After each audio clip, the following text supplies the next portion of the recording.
হরে কৃষ্ণ, রাধে রাধে। পরম সত্যকথা চ্যানেলে আমি আপনাদের স্বাগতম জানাই।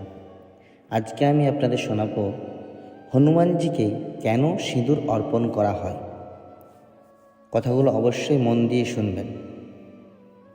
চলুন তাহলে শুরু করা যাক। হনুমানজিকে সিঁদুর অর্পণ করার কাহিনী, এটা হলো পৌরাণিক কাহিনী।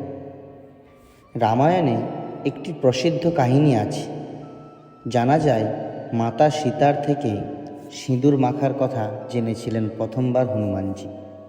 সীতাকে রাবণ বন্দি করে রেখেছিলেন পঞ্চবটী বনে। তখন ভগবান রামের বার্তা নিয়ে মা সীতার কাছে পৌঁছতেন হনুমানজি। একদিন হনুমানজি দেখেন মা সীতা স্নান করে উঠে সিঁথিতে সিঁদুর পড়ছে। কৌতূহলের বশে হনুমানজি সীতাকে প্রশ্ন করেন, মাতা, তুমি কেন সিঁদুর লাগাও? তার উত্তরে মা সীতা জানিয়েছিলেন, প্রভু শ্রী রামের দীর্ঘায়ু ও সুস্থ স্বাস্থ্যের জন্য এই সিঁদুর তিনি পড়েন।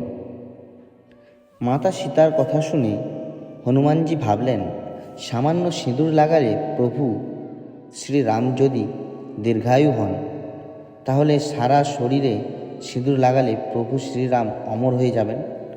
তারপরে হনুমানজি তার সর্ব শরীরে সিঁদুর মাখতে শুরু করেন। তিনি যখন সারা শরীরে সিঁদুর মেখে সমাবেশে পৌঁছলেন, তখন প্রভু শ্রীরাম তাকে দেখে হেসে ফেললেন।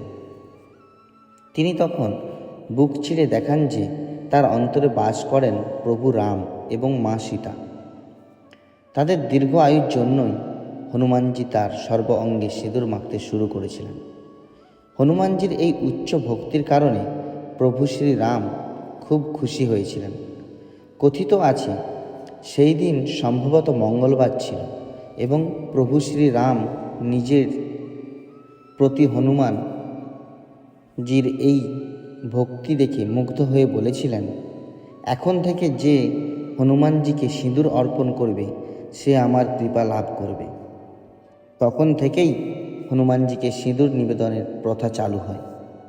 এই ধরনের কথা আরও জানতে হলে চ্যানেলটিকে অবশ্যই লাইক, শেয়ার অ্যান্ড সাবস্ক্রাইব করবেন।